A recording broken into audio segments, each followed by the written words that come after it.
Сайн байцгаана уу эрхэм үзэгчдээ. Эрдэнэ төвлөрийн Эрдэнэ телевиз үзэгч та бүхэндээ мэдээлэл хэлбэрээр төлөвлөхөд бэлэн боллоо. Монголын уул уурхай яамны урилгаар манай улсад айлчилж байгаа Чили улсын Коделка компани төлөөлөгчид өчигдөр Эрдэнэ төвлөрт хүрэлцэн ирлээ. За энэ тухай багц мэдээллээр хөтөлбөр эхэлж байна. Чили улсын төрийн өмчт уул уурхай Коделка компани төлөөлөгчид уул уурхай яамны урилгаар Монгол улсад 7 хоног ажлын ажил хийж байна. Ажлын ажлын төлөвлөгөөний дагуу Монгол улсад уул уурхайн салбараар тэргүүлэгч Эрдэнэ төвлөр оюуталгаа компани үйл ажиллагаатай танилцж байна. Өчигдөр орой Чили улсын Коделка компани ерөнхий захирал бөгөөд гүйцэтгэх захирал Нельсон Пизаро Кандатор тэргүүтэй төлөөлөгчд Монголын уул уурхай яамны төлөөллүүд Орхон аймагт хүрэлцэн ирж Эрдэнэ төвлөрийн үйл ажиллагаатай танилцаж эхэлсэн юм а. Зочид төлөөлөгчдийг Эрдэнэ төвлөрийн ерөнхий захирлын үйлдвэрлэл хариуц зорилгоч Эрдэнэ цогт хөдөлдааны хэлтсийн дарга Инхбатар нар угтавч Эрдэнэ төвлөрийн тухай товч мэдээллийг өглөө. Чили улсын Коделка компани төлөөлөгчд Монгол улсад анх удаа ирж байгаа нь энэ юм а. Олон улсын түвшинд оюутлагын төслийн талаар мэдээлэл их байдаг. За бид энэ удаа оюуталгаа болон Эрдэнэ төвлөрийн үйл ажиллагаатай танилцах Чили улсын компани Монголын зэсийн аж үйлдвэрийн салбарын хооронд хамтран ажиллах боломжийг судлахаар ирсэн тухайг тэд ярьсан. Энэ үеэр бидэд дэлхийд зэс үйлдвэрлэлээр тэргүүлэгч компани төлөөлөгчдтэй уулзаж зэсийн үнийн бууралт хэлбэлзэл цаашаад хэрхэн байх талаар зэсийн үнийн төлөв байдлын талаар тодрууллаа. It's difficult to say, but the war is going to Ерөнхий зүй тогтол талаас нь харахад сүүлийн үед дэлхийд даяар нүүрс зөрөгчийн түлшнээс татгалзаж эхэлж байна. Үүнтэй холбогдуулан үүнийг орлох зүйл нь мэдээж цахилгаан хэрэглээ юм а. Цахилгаан хэрэглээ өснө гэсэн үг. Цахилгааны гол хэрэглээ нь зэс байдаг болохоор дунд болон урт хугацаанд зэсийн үн өндөр байна гэсэн төсөөлөлттэй байдаг. Иймээс ойр үед зэсийн үн өсөж эхэлнэ гэдэгт итгэж байна. And all that is associated with copper. So we believe in copper. Ийхүү төлөөлөгчдийг Эрдэнэ төвлөрийн удирдлагууд угтаавч компани ерөнхий захиргааны 2 давхрын түүхэн замлалын самбар гэрэл зургийн цомгийг танилцуулсан юм а. Төлөөлөгчдийн бүрэлдэхүүнд Монголын уул уурхай яамны уул уурхай хариуцсан зөвлөх даваг болон бусад зочид төлөөлөгчд багтсан байна. Эрдэнэ телевиз мэдээлэл хөтөлбөрийг сонгон үзэж байгаа үзэгч танд баярлалаа. За Чили улсын Коделка компани төлөөлөгчид өнөөдөр Эрдэнэ төвлөрийн үйл ажиллагаатай танилцаж, үйлдвэрийн удирдлагуудтай харилцан ярилцаж, хамтарч ажиллах санамж бичгийг үзүүллээ.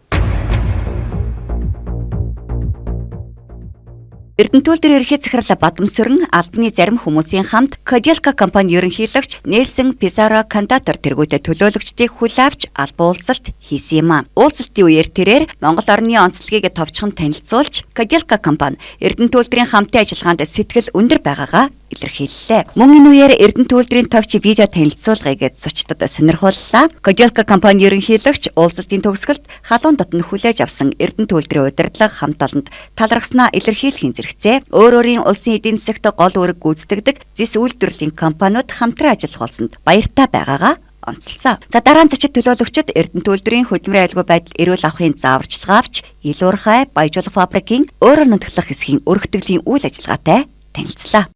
Эрдэнэ төвлөрт хүрэлцэн ирээд анхны сэтгэл маань маш сайхан байна. Яагаад гэвэл үйлдвэрийн үйл ажиллагаа жигд хэвийн сайхан явагдаж байна. Үйлдвэрийн дүүргийн нөхцөл байдал ч гэсэн цэвэрхэн байгаа нь үнэхээр таатай байна. Миний хувьд Эрдэнэ төвлөрийг ирж үзсэндээ маш их баяртай байна. Дэлхийд дахинд зэсийн хэрэглээ ойр үед ихсэн гэж харж байгаа. Иймээс зэс маш хэрэгцээтэй бараа бүтээгдэхүүн хэвээр байх болно. Зэсийн үйлдвэрлэл нэмэгдэнэ гэдэгт итгэж байна. За Коделка дэлхийн хэмжээнд маш том тооцогддог компани. Манай компани 100 жил үйл ажиллагаагаа явуулж байна. За бид цаашдаа 15 жилээр үйл ажиллагаагаа төлөвлөж гаргасан байгаа. Шинэ төсөл, шинэ үйлдвэр барьж байгуулахад ихээхэн хөрөнгө зарцуулахаар шийдсэн. За ойрын хугацаанд 18 сая орчим $10 хөрөнгө оруулалт хийхээр төлөвлөд байгаа. Бид төлөвлөсөн хэдийн төлбөө хэрэгжүүлж чадна гэдэгт найдаж байна.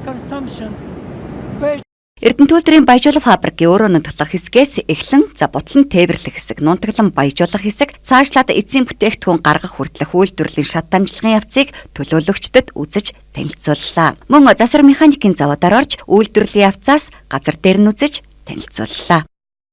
Чилийн Коделка гэж зэсийн том үйлдвэрийн ерөнхийлөгч нь өөрийнхөө бүх салбар хариуцсан захирлуудтайгаа хүрэлцэн ирлээ. Тэр тусмаа манай Эрдэнэ төвлөр, манай үйлдвэр төрөлцөөрнө гэдэг бол уул уурхай үйлдвэр дэлхийн нийтийн өмнө манай Эрдэнэ төвлөрийн баг нийтвэрийн хэрэг гэж ойлгож болохоор юм.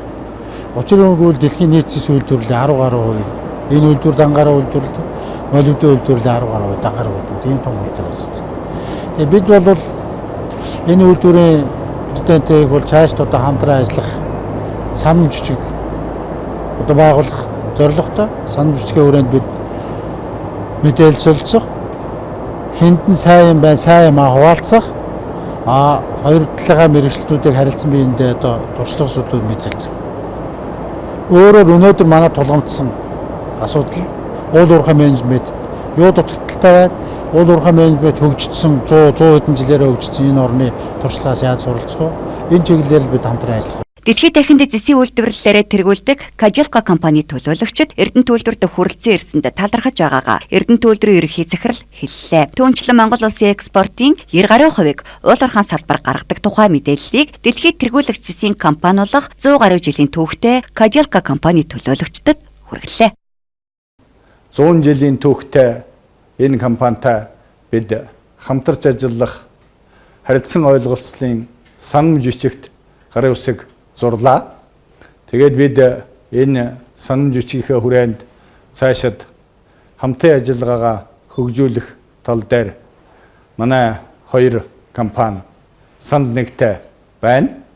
Мэдээж 100 жилийн түүхтэй энэ компаниас үйлдвэрлэл технологийн асуудлаар, эдийн засгийн асуудлаар, улс орныхон нийгмийн асуудлыг хэрхэн Кадилка компани шийдвэрлэдэг талаар, Чили улсын засгийн газар энэ компаниан хэрхэн дэмждэг талаар, энэ зэсээс орсон орлогыг улс орныхон хөгжил дэвшлийн ямар салбарт хэрхэн зориулдаг талаар бид санал солилцлоо. Үнэхээр энэ Кадилка компани удирдлагатай уулзсан явдал бол цаашид бид Эрдэнэт үйлдвэрийн урт хугацаанд өндөр үр ашигтай ажилуулах техник технологиг боловсронгуй болгох, Эрдэнэт үйлдвэр аймаг орон нутгийнхаа Эрдэнэт хотынхон хөгжил дэвшилд оруулах хувь нэмрийг өсгөх, бүс нутгийнхаа улс орныхон эдийн засгийн чадварыг дээшлүүлэхэд өөрсдийн зорилго, үйл ажиллагаагаа чиглүүлж ажиллахад бас нэлээд сургамжуулсан, санаа ухаар зүйл яригдсан ийм одоо сайхан уулзалт боллоо гэж бид дүгнж байна. Олон жилийн турш улсынхаа эдийн засгийг өндөр түвшинд байлгаж, Чилийн ард түмний нийгмийн асуудал тулгамдж байгаа асуудалд жинтэй хувь нэмэр оруулдаг тус хамт олонд хувьяасаа болон үйлдвэрийнхээ нийт хамт олон төдийгүй Монголынхоо нийт уурхайчдын нэрийн өмнөөс баяр хүргэж хамтран ажиллах санамж бичгийг үзэглэн ажилтна амжилт хүслээ. Ийхүү цаашдаа хоёр компани хамтын ажиллагаа ямар байх нь өнөөдөр үзэглэсэн санамж бичгийн дагуу ажил хэрэг болгож нэгэн зорилтын төлөө ажиллана гэдэгт итгэж байгаагаа талууд хэлж дурсгалын зураг татуулснаар Чили улсын төлөөлөгчдийн Эрдэнэт үйлдвэрт ажилласан ажлын айлчлал өндөрлөлөө. Аймгийн хэмжээнд үйлдвэрлэлийн осол хурд хордлого харьцангуй буурч байгаа. За өнгөрсөн 2 жилийн хугацаанд нийт 15 осол бүртгэгджээ. За тэгвэл улсын хэмжээнд өрнөж буй хөдөлмөрийн аюулгүй байдал эрүүл ахуйн аяны хүрээнд үйлдвэр аж ахуйн нэгжийн зөвлөлд дарга нарт болон ажилчдыг аймгийн хөдөлмөрийн аюулгүй байдал эрүүл ахуйн зөвлөлөөс энэ төрлийн ослын талаар чадахжуулах, за мэдээлэл олгох, зохих шатны сургалт зохион байгуулагдлаа.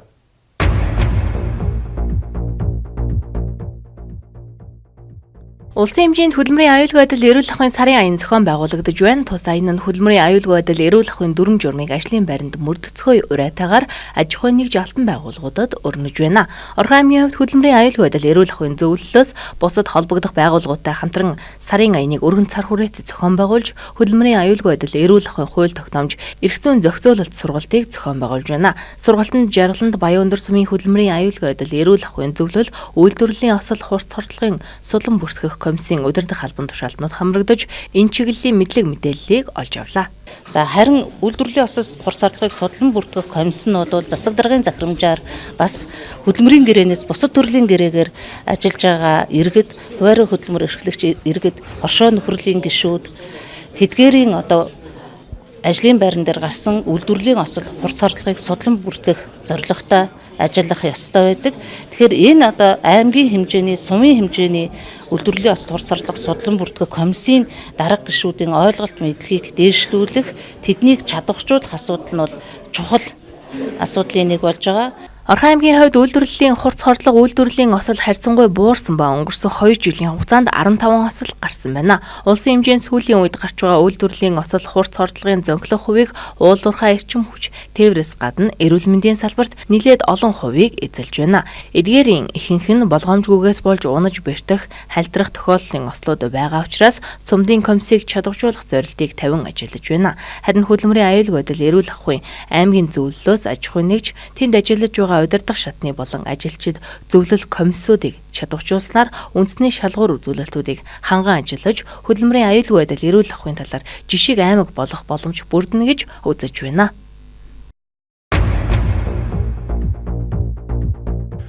Анхаарлаа хандуулж байгаа үзэгч танд баярлалаа. За аймгийн засаг даргын санаачлагаар манай аймагт шинжлэх ухаан технологийн паркийг саяхан байгуулсан.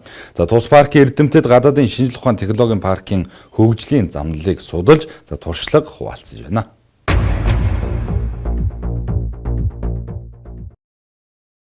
Байгуулагдаад удаагүй байгаа хэдий ч Орхон аймгийн ирээдүйн хөгжилд чухал үүрэг гүйцэтгэх Эрдэнэт шинжлэх ухаан технологийн парк энэ онд эрдэмтдийн мэдлэгийг ашиглан инновац технологиг хөгжүүлэх олон ажил хийж гүйцэтгэхээр төлөвлөжээ. Энэ удаад Оросын албаны улсын Новосибирскийн шинжлэх ухаан технологийн паркийн удирдлага эрдэмтдийг урьж засаг даргатай уулзалт зохион байгууллаа. Тэд химийн хатуу төлөвийн үйлдвэрлэлээр мэргэшсэн 70 гаруй жилийн туршлагатай шинжлэх ухаан технологи үйлдвэрлэгчид юм а. Уулзалтын үеэр Орхон аймгийг инновац технологид суйрлан хэрхэн хөгжүүлж эрдэмтдийг дэмжин нэгтгэн ажиллах талаар санал солилцлоо. Уже был визит делегации к нам в Новосибирск. Бид Новосибирскт бас шинжлэх ухааны технологийн парк байдаг. Тэгээ аймаг одоо шинжлэх ухааны технологийн парк байгуулсан нь бол одоо шинжлэх ухааны инновацийг, шинэ технологиг хотын хөгжилд нэвтрүүлэх ийм сайхан боломж нэгдэж байгаа гэдгийг одоо би олж харж байна. Өчигдөр Эрдэнэт үйлдвэрийн бүх дамжлага үйлдвэртэй танилцж байхад бол одоо хэтийн төлөв үйлдвэрлэлийн одоо алсын харааг бол одоо бас нэлээд их өөрөөр харах юм бас шаардлага байгаа нь бол мэдрэгдэж байсан. Ягд бол Оросын албаны улсад мөн дэлхийн жишгт бол үйлдвэр дагсан хотуудын асуудал гэж бас байдаг тустай. Тэр нь одоо ингээ үйлдвэр зогсоход жишээл одоо ингээд жисийн нунтаг зах зээл дээр огцом унаад борлуулалт багасвал яах вэ гэдэг асуудал. Тийм учраас бол одоо энэ Эрдэнэтийн хөгжлийн хэтийн төлөвийг бол одоо засаг дарга бол их ондчтой бас олж харж байна. Тэрний юун дээр их бол бүс нутгийн хөгжлийн асуудал, ажлын байр бий болгож шинжлэх ухааны инновацийн өртөг шингэсэн тийм одоо үйлдвэрлэлүүдийг бол бий болгох. Тэгээд тэрний үндсэн дээр бол одоо энд төгссөн одоо хүүхдүүд маань хоттой үлддэг.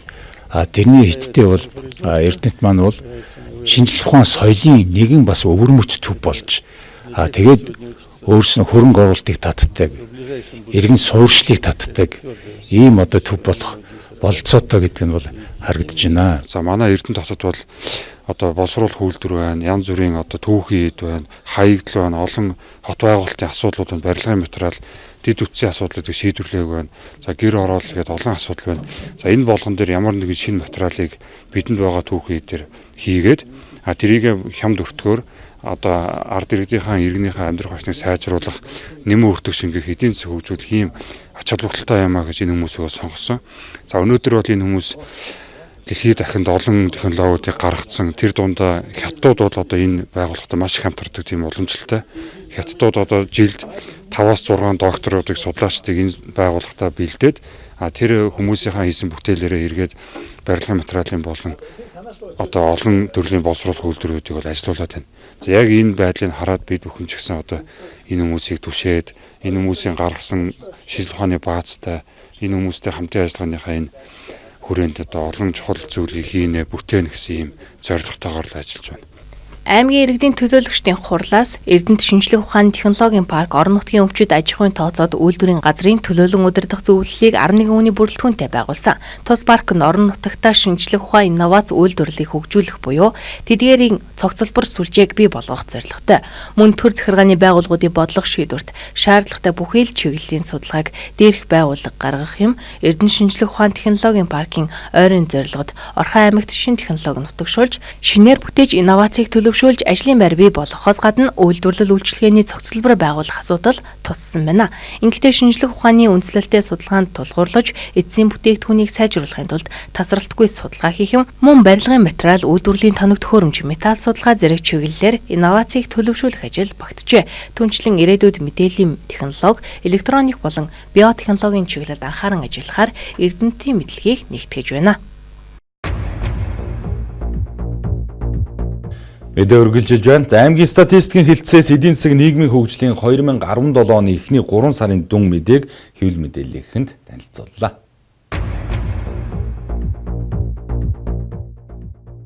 Өмнөх жилдээ харьцуулахад эдийн засаг нийгмийн хөгжлийн дүнгээс сөрөг үзүүлэлт нь багассан байсныг онцолж байна. Мөн гадаад худалдаа өссөн, эдийн засаг ахих байдал ажиглагдсан, хөдөлмөр эрхлэлтийн бодит салбар өссөн, халдвар төвчний гаралт буурсан, гэмт хэргийн илрүүлэлт нэмэгдсэн зэрэг эерэг үзүүлэлттэй байгаа бол барилга угсралт их засварын ажил буурсан, худалдааны бараа бүтээгдэхүүний гүйлгээ буурсан, холбоо үйлчилгээний тоо хэмжээ буурсан, ажлын байрны тоо багасж, гэмт хэргийн гаралт өссөн зэрэг үзүүлэлттэй байгааг мэдээллээ.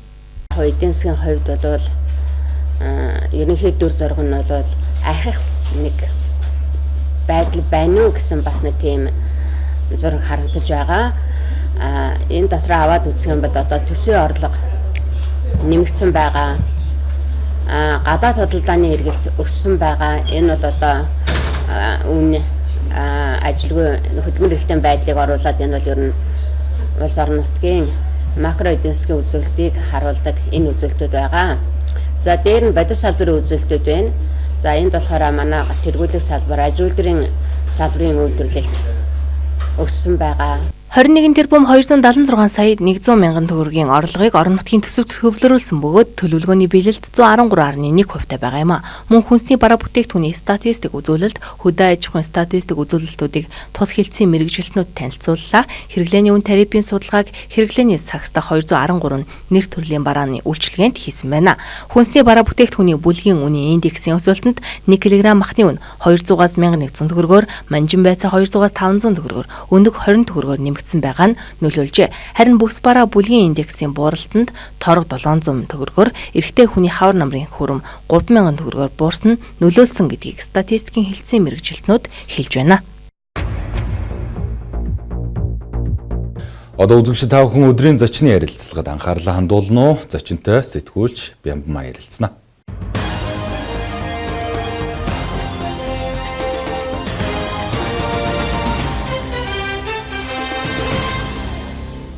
Өнөөдрийн манай зочноор Эрдэнэт үйлдвэрийн соёл урлагийн ордны соёл чөлөө цагийн секторын эрхлэгч сургууль хүмүүжүүлэх ухааны доктор Даваагийн ганчлан багш өргөд оролцож байна. Орой минь төргий. Баярлалаа. За, баярлалаа.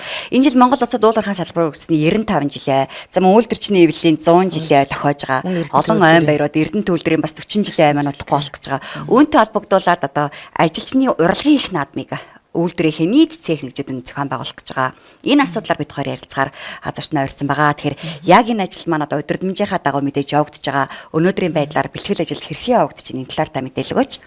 За, баярлалаа. За, ер нь бол аливаа нэгэн он жил маань түүхэн үйл явдлаар өөрөө дүүрэн байдаг.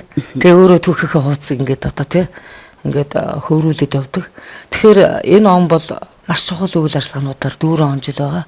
Ялангуяа Эрдэнэт үйлдвэрийн 40 жилийн одоо энэ жилд одоо тэмдэглэх хүрээнд бэлтгэл ажлыг хангахгүй бол яг 40 жилийн 18 онд эхлэх тохиолдолд бид нар бол яг одоо ойн үйл ажиллагаа чиглэсэн байх учраас энэхүү ажил маань бол одоо баг өнөөдөр ингээд үйл ажиллагаанд ороод тэтгэвтэй үйл ажиллагаанд ороод явснаа гэж хэлж байна. За, мөн одоо үйлдвэрчний эвлэлийн хөдөлгөөн үүсч өгсөний 100 жил гэдэг бол одоо Монгол улс дээр их томоохон үйл ажиллагаа. За, эндээс шалгарсан одоо уран сайханч уран бүтээлчд маань мөн уул уурхайхаа 95 жилийн ойч орно, Эрдэнэт үйлдвэрийн 40 жилийн ойн бэлтгэл ажиллаж орно. Ийм одоо учиртай. Тэгээд энэ ажиллагааны томоохон удирдамжийн хүрээнд бол бас доторх одоо урлагийн төрөл жанрууд бол маш баялаг орж ирж байгаа. Яагаад гэвэл ер нь аливаа одоо хүний төлөвшөл бол урлагаас ихтэй гэж хүмүүс ярихыг дуртай. Тэгээ соёл урлагийн үйл ажиллагаа маань эцсийн цэгтээ өнөөдөр юунд хүрэх гээд байгаа юм гэхээр нөгөө л ирээдүйн хойш үе залуучууд, залуу уурхачтай төлөвшүүлэх, хүмүүжүүлэх, хөгжүүлэх тэдний авьяасыг нэгтгэл гол зорилго бол одоо оршиж байгаа. Одоо яг хэдээс хэдний өдрүүдэд зохион байгуулагдах гэж байна. Цех хэлцүүд маань одоо ихэнх нь тоглолтынхоо бэлтгэл ажилд гараад ажилласаа чөлөө аваад маш их одоо ач холбогдол өгж ажиллаж илээ тий. Энэ талаар тас яриач. За, баярлалаа. Ер нь бол бид арга хэмжээнийхээ одоо зохион байгуулдаг бол 3 дугаар сарын сүүлийн одоо консультант бол хийгээд баг өндөрлсөн. Одоо бол зохион байгуулалтын ажлын эд одоо бэлтгэл процесс явагдаж байна. Бэлтгэл ажлын үйл ажиллагаа. Тэгэхээр ялгаа нэгэн одоо арга хэмжээний бэлтгэл ажил гэдэг бол одоо ямар ч салбар шинж ухаанд байдаг мөртлөө урлагт бол арай өөр байдаг. Жишээлбэл урлагт энэ бэлтгэл ажил бол цэвэр одоо яг нөгөө эзэмшүүлэх пункт дээр орж ирдэг. Одоо таны мэдгэн пункт гэдэг энэ бол тэмцээн уралдаанд хэрэгэлдэг тийм. Тэгэхээр урлагийн наадамд одоо соёл урлагийн үйл ажиллагааны тэр олон пунктээс алийг нэг ашигладаг вэ? Тэгэхээр эзэмшүүлэх пункт үйл ажиллагааг их явагддаг. Тэр нь нэгэсний одоо үндэсний урлагийн чиглэлээр орох гэж байгаа үйлдвэрийн цэх хэсгийн одоо уран сахалчд маань нөгөөдхөө өвлж авах талаар сургалт явагдаж байна. За дууны төрлүүд бол одоо дуу бол дотор маш олон салж байгаа шүү дээ тийм. Дуэт, квартет, төрөө, найрал дуу тэгээд найрал одоо найрал хөгжимч гэсэн өмнө найрал хөгжим одоо орчин үеийн хөгжмийн төрлүүд дотроо сонгож авах гослол хөгжим, цөөхөл хөгжим, хамтлаг хөгжим гэл тийм. Бүжгийн төрөлч гэсэн яг саяны миний хэлдгээр бол бас ингэж олон төрөл жанрт бол салж байна. Энэ уулган дээр одоо манай дуу бүжиг эрдэнэч болгон мэрэгжлийн багш нарын тийм дууны багш бол одоо дуучид ороод ажиллаж байна. Бүжгийн багш нар бол бүжигчд ороод ажиллаж байна. Хөгжмийн одоо альва нэгэн салбарт бол хөгжмийн багш өрөлцгөө одоо мэрэгжлийн одоо туршлагатай хөгжимчд одоо ингэ орж ажиллаж байна. Жишээлбэл одоо хамгийн олон одоо нэг дор ингэж багц болж орж байгаа 4-5 цэхүүд байна. Тэгээд өнөөдөр график харж байна. Тэгэхээр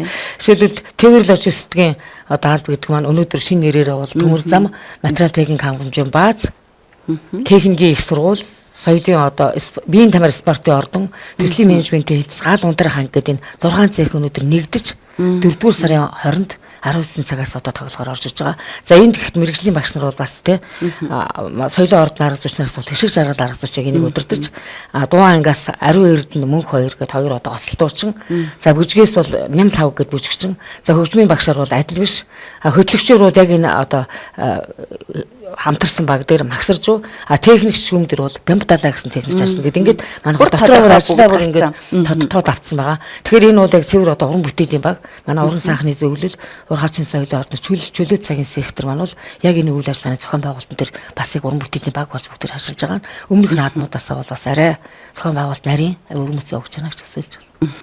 Тэгэл яхаа. Тэгэхээр энэ ер нь сүүлийн үед энэ том наадам болж исэн ер нь ойрд болоогүй тийм ээ. Ойрд болоогүй.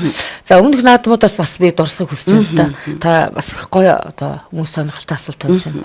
За бид нар 1999 онд одоо би өөрөөхөө л энэ ордонд орж ирсэн он жилийн мэддэг наадмуудаас ярихад 100-ны отхон намар гэж болсон шүү дээ. Тэгээд отхон намар 99 гэдэг урлагийн наадмыг бид бас үйлдвэрийн нийт одоо 700 гаруй уран сайханчдын бүрэлдэхүүнтэй хийжсэн.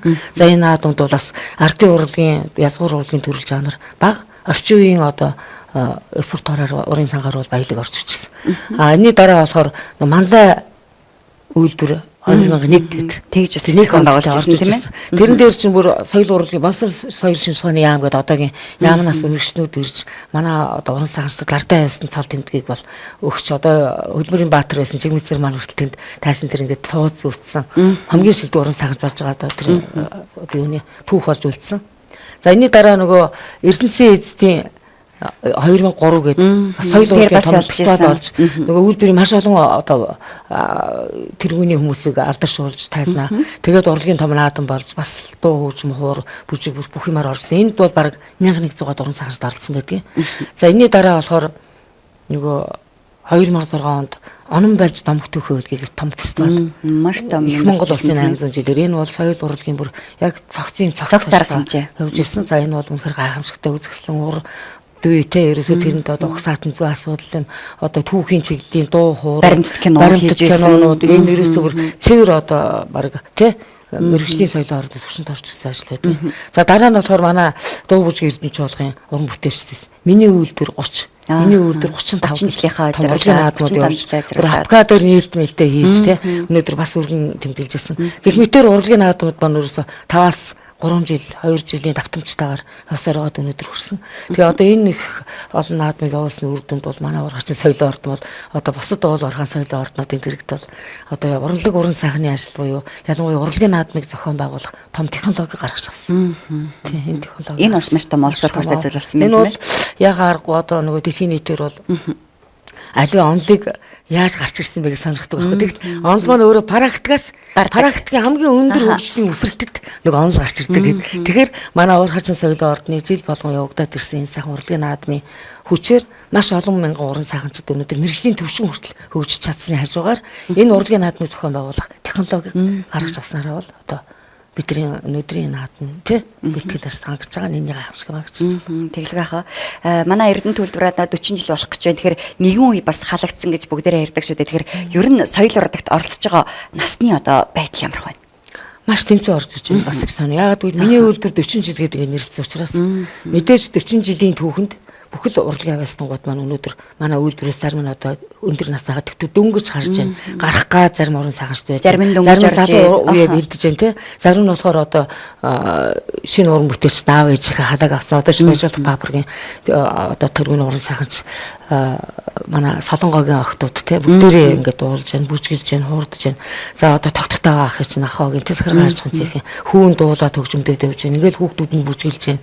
Ингээд ерөөс ингээд халаага авчиж. Яагаад гэвэл сая нөгөө манайх жаахан бас парк шинжилтээ өгөхөд нөгөө эргээд нөгөө шиштэйхээ хүүхдүүдийг авахд яг тэр одоо авиастик хүмүүсийн чинь хүүхдүүд нэг авиастик залуучууд өнөөдөр тэр чагсан. Тэгээ манай энэ урлагийн наадмын бас нэг гогтж байгаа ч гэсэн нэг зорилго нь болохоор нөгөө залуу авиастнуудыг илрүүлж гаргах, тодруулах тийм явж байгаа. Тэгэхээр нийтдээ бол яг таны асуултанд хариулахад бол энэ нөхөө одоо наадам маань уран сайханчид залуу үе, дунд үе одоо тий одоо үе баг гэсэн ер нь ахмад гэсэн багууд бол тэнцүү одоо хэмжээнд орж иж байна гэж хэлж байна. Ажилтны урлагийн их наадам мэдээж энэ их том наадмыг мэргэжлийн төвшөнд ингэж зохион байгуулж байгаа юм чи шүүгчд маань ч гэсэн одоо тийм байгаа. Ямар шүүгчд байгаа. Шүүгчдийн бүрэлдэхүүнийг бол өнөөдөр яг манай одоо уран сайхны удирдагч одон чимэг уран сайхны зөвлөлөөрөнд бид нар бас ярилцсан. За энд болохоор болж игэл бас сая бас нөгөө цэхүүдийн цугларалт хийхэд ганц өсчээсэн юм бол одоо ямар шүүгч нар бидний энэ ажлыг шүүх вэ? Ягаад гэвэл мэргэжлийн багш нар бүгдээрээ өөрсдөө багшилж байна. Бүгдээрээ багш өөрсдийнхөө нөгөө цэхүүдийг шүүж болохгүй. Тийм учраас яг хогд асуудал гарсан. Тэгээ энэ дэр бид нар бас нэлээд нухацтай ярьсан. Сая найруулагч маань Улаанбаатар хотод ажилласан. Энэ хугацаанд бол соёл урлагийн их сургууль мэргэжлийн багш уран бүтээлчтэй уулзаж тэгээд одоо үйлдвэрчний хэвлэлийн 100 жилд зориулсан зохион байгуулж учраас энэ үйлдвэрчний хэвлэлээс бас дэмжлэг тусалсан авч Улаанбаатар хотоос буюу мэргэжлийн урлагийн байгууллагуудаас одоо шүүгчдийн тусгаалын шүүхлэр ирж байгаа юм байна. Ингэж одоо төлөвлөж байгаа. Тэгэхээр мэдээж нэгдүгээр энэ чинь наадам, хоёрдугаарт одоо ажилчид цех хэсэг болгоно одоо өөрийнхөө цехийг өөрийнхөө албан хамт олныг төрүүлэхийг одоо мэргэжлийн шүүгч бол зайлшгүй чухал байгаа тийм ээ. Мэдээж бас шагнал бай сан мэдээж арвин байна. Одоо гоцлол ер нь төрөл бүр дээр тусгайлан одоо байр шагналын нийтдээ ер нь хичнээн шагналын сантай. Шагналын сан бол ер нь яг энэ байдлаараа бол 15-аас 20 сая төрж байгаа. Тэгээд энэ саяны ярьсан нөгөө урлагийн уран сайхны тулгуур баг нь болох дуу хөгжим бүжгийн тэгээд ардын хасгуур урлагийн шагнал одоо тэргүүн байр нь сая гэдтэй тэгээд 800 мянга 600 мянга гэдэг юм уу номинацууд нь хүн тос бүр дээр 200 мянгаар хийж байгаа тохиолдолд бол бид нар энэ шагнал бол яг сангийн хувьд бол жанрын хувьд бол төстэй тусаж байгаа. Ганцхан нэг нарийн шагнал байгаа. Тэр шагнал болохоор арай өрмөц. Энд бид нар одоо энийг хоёул яригч бодож байгаа. Энэ гран-прийн шагнал гэж байгаа. Тийм байна. Тэг гран-прийн шагналыг болохоор бид нар удирдамжийн 5-6 гих удирдлага болгож байгаа. Энэ нь болохоор нөгөө компани нийт ажлагчдын нөгөө хамт олныг нэг осны уран сайхан маань нэгэн зүгт чиглүүлж бүгдийн сайхан төлөвшүүлж бид нэг хамт олон шүү гэдэг юм уур амьсгал руу хүрэхийг зорддог байхгүй юу? Ер нь бол энэ дэлхийн нийтээр энэ уран сайхны соёлын ач холбогдлыг тэгжил үздэг. Ер нь л хувь хүн болоод хамт олныг төлөвшүүлнэ л гэж боддог. Тэгэхээр бид нар энэ хамт олныг төлөвшүүлэх үйл ажиллагаанд компани маань нийт цэг хэсгийн удирдлагууд компани нийт одоо мастерууд, инженерүүд маань хэр одоо уран сайханчтай дэмжиж оролцож гэнэ гэдэг энэ оролцоог харж гран-при шагналыг өгье гэж. Нэг 5-6 дугаар пунктыг өдр боловсруулсан. За энэ болохоор гран-при шагнал шидэг хамт олон болохоор 3 сая төгрөг байна. Энэ бол одоо бас Монголд нэх олон соёлын орнууд өгöd идэх шагналууд би биш л болох гэж бодож байна. Тэгээд тусгай байр буюу шилдэг удирдлага болохоор юу хамт шидэг хамт олон болохоор сая төгрөг. Тэгээд номинацуудтай тийм байх. Тэгж орж ирж байгаа. За тэгэхээр цэхүүд маань мэдээж альва тэмцээн уралдаан шагналтай байдаг. Шагналын төлөө биш. Хамгийн гол нь соёл урлагаараа хамт олныг төлөвшүүлэх энэ ажилд шин сэтгэлээс оролцож ургаачин соёлын ордны маань хамт олон зохион байгуулж байгаа энэ ажилд бүгдээрээ идэвхтэй оролцож байгаадаас талархъя. Баярлалаа. Тэгээ ер нь бол би бас энэ сайхан одоо тэтгцээрээ дамжуулаад үйлдвэрийн нийт цэхийн тарга удирдлагууд Нийт одоо хэсгийн дарга маструуд тийм ээ мөн одоо эцсийнхээ удирдлагуудад ер нь манай наадмыг ингэж одоо том айг ухцсан том наадмыг хүлээж авч байгаад баяртай байгаа. Ягаад гэвэл энэ бид нар Эрдэнэ төлөвлөгөө 40 жилийг л нэг басны хүлээж авч байгаа гэсэн бэлтгэл ажлыг. Тэгэхээр энд одоо цехүүдээ бас нэг баг болгож нэгтгэж оруулахад бас цехийн дарамт бол маш уян хатан хандсан энэ бидний графикт үйл ажиллагаанаас харагдаж байгаа. Одоо ч гэсэн соёлын ордон дээр өнөөдөр бас нийгмийн асуудал хариулсан шин захирал Бацаахан гэж хүн томилогдсон байна. Бид бас соёлын ордныхоо үйл ажиллагааг танилцуулахад хамтдаа явж ингээд бүх ордныхоо нэгж хэсгүүдээр явхад тэнд үнэхээр бүхэл ордны цаа танхимууд одоо харшилж байна те. Тэнд үнэхээр өдрийн соёлын ордон гэж ийм л байдаг юм байна гэж хэлэхдээ сэтгэл хөдлөхөр байлаа гэж тэр хүн дүгнж хэлсэнтэй. Тэгэхээр энэ сэтгэл хөдлөхөр байх нөхцөлийг бүрдүүлсэн энэ одоо уур амьсгалтыг энэ урлаг соёлыг дэмжиж байгаа хүмүүс маань манай цэх хэсгийн дарга нартай. Тэгээ бид нар бол эндээ бол одоо ингээд ийм олон багийг нэгтгэхэд 6 цех нийлээд дуу хуураа нийлүүлээд ингээд тайсан дээр нэг цул хамт олон болж гарч ирэнгүүт тэдрийг үзэхэд орж иж байгаа зэрэгтэл ч гэсэн 6 цехийн хамт олон орж иж байгаа. Энэ бол нэг үлсний зохион байгуулалтын гайхамшиг. Тэгээ энд одоо нэгтгэж оруулж ирж чадж байгаа цехийн дарга удирдлагуудаа, ски маструудаа бүгдээрэнд нь бас энэ урлагийн наадамд амжилт төсөж бид бүгдээрээ нэг компани нэг одоо багаар ажиллаж байгаа хамт олон шүү гэдгийг харуулж чадж шүү гэдгийг хэлхийг хүсэж байна. Үзэгчтэй манай өдрийн зочны ярилцлага өгөр өндөрлөж байна. Тэгэхээр бас үлдсэн ормыг танд үлдээ. Нээлтний хизээ болох уу? Ямар цех хэрэглэх гэж байна? За баярлалаа. За манай нээлтийн үйл ажиллагаа 2017 оны 4-р сарын 17-ны өдрийн 18 цагт Ургаачин соёлын ордны их танхимд болно. Манай наадмын салхийг нээж манай баяжуулах фабрикийн уран сайханчдын шалгаруулалт орж ирж байгаа. Мөн одоо энэ оны эхний одоо 2 дахь удирлын бараг одоо үйл ажиллагаа маань ингэж ийм сайхан одоо томоохон урлагийн наадмаар эхэлж байгаа учраас бид бас 18 цагт нээлттэй ажиллагаанда бас үйлдвэрийнхээ удирдлагууд, төсгийн маструуд, дарга нар, инженерүүд, мөн Орхон аймгийн удирдлагуудыг урьж байгаа. За 19 цаг 30 минутанд болохоор миний сая дурдсан барьжуулах фабрикийн шалгаруулалт гэх юм аа. Ингээд бүх одоо ажилчдаа тий бүгдээрээ соёлын ордногоос харуул танхимд ирж хэсгэн ч гэсэн хормыг сайхан өнгөрөөж ажиллаа тайлаарай гэж ингэж урьж байна. Баярлалаа үзэгчтэй мэдээлэл хөтөлбөрийн өдрийн зочны ярилцлага танд хүрлээ. Өнөөдрийн манай зочноор Эрдэнэ төлөвлөрийн соёл урлагийн ордны соёл чөлөө цагийн секторын эрхлэгч сургууль хүмүүжүүлэх ухааны доктор Даваагийн Ганчлал оролцлоо.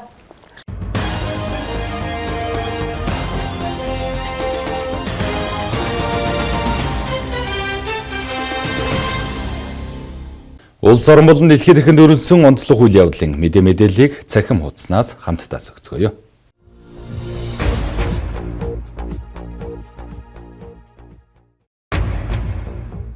Нэмэгдсэн өртгийн албан татврын суглааны тохиолдол энэ нэм гарагт болно. Нөөтийн суглааны ээлжид тохиолдол ирэх нэм гарагт буюу 4-р сарын 16-ны өдөр явагдана. Энэ удаагийн суглаанд 2017 оны 3-р сарын 1-ээс 31-ний өдөр хүртэлх хугацаанд худалдан авалт хийсэн баримтуудыг багтаах юм байна. Суглаанд оролцохын тулд худалдан авсан баримтуудаа 4-р сарын 15-ны өдрийн 23 цаг 59 минутаас өмнө цахим төлөвлөгөөний баримтын системд бүртгүүлсэн байх ёстой юм. Суглааны тохиолдлыг ирэх нэм гарагийн 19 цаг 35 минутад боловсрол телевизээр шууд дамжуулах юм байна. Монголчуудад бүгд найрамдах Солонгос улсын олон удаагийн визэг хөнгөлтөө олох талаар тохиролцлоо.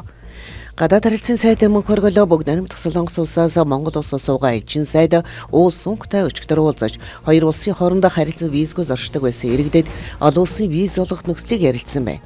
Монгол Солонгосын хоорондын 2004 оны тохиролцооны дагуу визгүй зорчиж байсан иргэдэд бүгд найрамдах Солонгос улс хэлийн урьдчилан шалгах системийг 2017 оны 4-р сарын 1-ээс эхлэн нэвтрүүлсэн. Уулзалтаар сүүлийн 2 жилийн хугацаанд 4 эсвэл нийт 10 удаа хэлээр нэвтэрсэн хоёр талын иргэдэд 5 жилийн хүчинтэй хугацаа, олон удаагийн виз, оршин суух хугацаа 30 хоногийг хөнгөлтөө нөхцлөөр олох талаар тохиролцоонд хүрсэн байна.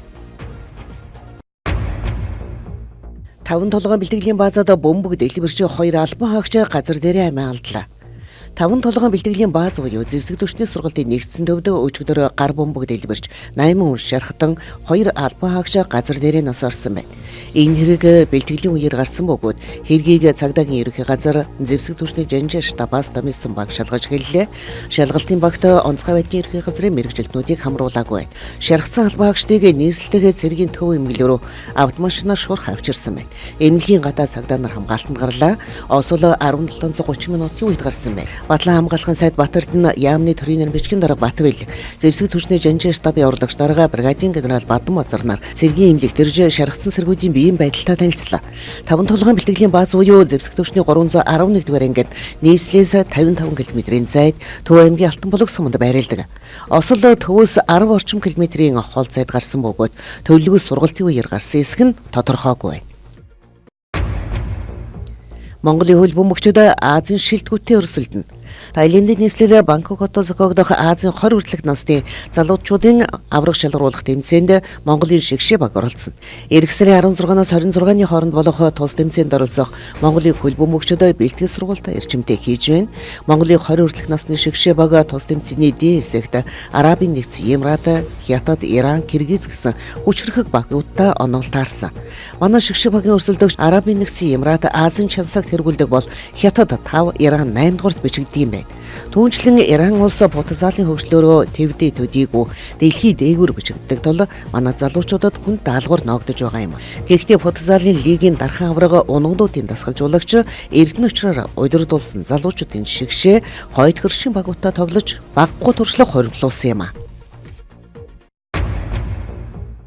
2020 оны Токиогийн Олимпиад танилцуулга технологийн бүтээлүүд 1964 онд Японы анхны Олимпиад Токиод болох үед Шинкансен буюу дэлхийн хамгийн анхны хурдны галтрыг танилцуулж байсан бол эх 2020 оны зуны Олимпийн наадмын үеэр маш олон шин технологиудыг танилцуулахаар зохион байгуулагч нь төлөвлөж байна.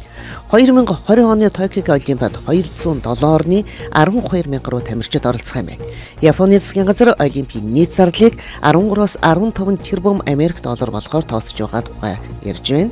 Тухайлбал жолоочгүй такси, Японы програм хангамжийн компани жолоочгүй таксинуудыг Токио хотын иргэд туршиж үзэж байгаа ба угаалаг утсаараа таксиг удирдах болох юм байна. Мөн замгаар ажилладаг автобусыг нисэх онгоц. Японы авиакомпаниуд, дөчхөр компаниуд, засгийн газар Токиогийн их сургууль зэрэгтэй хамтран замгаар ажилладаг нисэх онгоц автомашин мөн бүтээх гэж байна. Дэлхийг тойрсон Америк эмэгтэй. Америкийн 27 настай KCD Piccolo дэлхийн бүх улс орноор аялсан анхны эмэгтэй болж байна.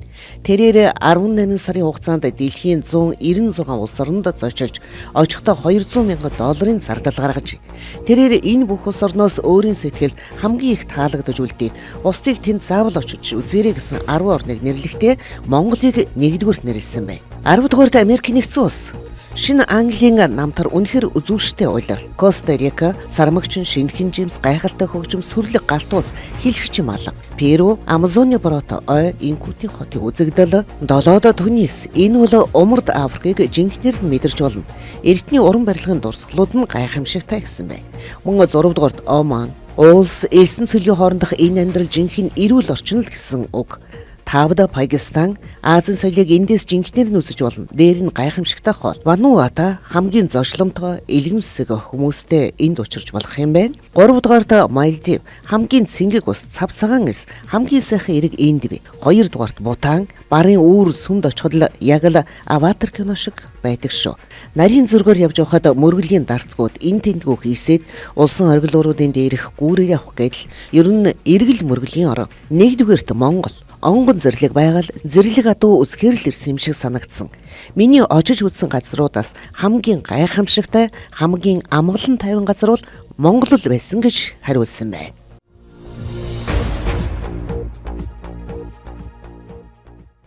Одоо үзэгч та бүхэн хотуудын цаг агарын ойрын 3 хоногийн урьдчилсан мэдээ болон арилжааны банкуд дээр валютын үн ханш ямар байгаа талаарх мэдээллийг хүлээн авна.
Эрдэнэ төвлөрөн Эрдэнэ телевиз үзэгч та бүхэндээ мэдээллийн хөтөлбөрөөр төлөөллөө.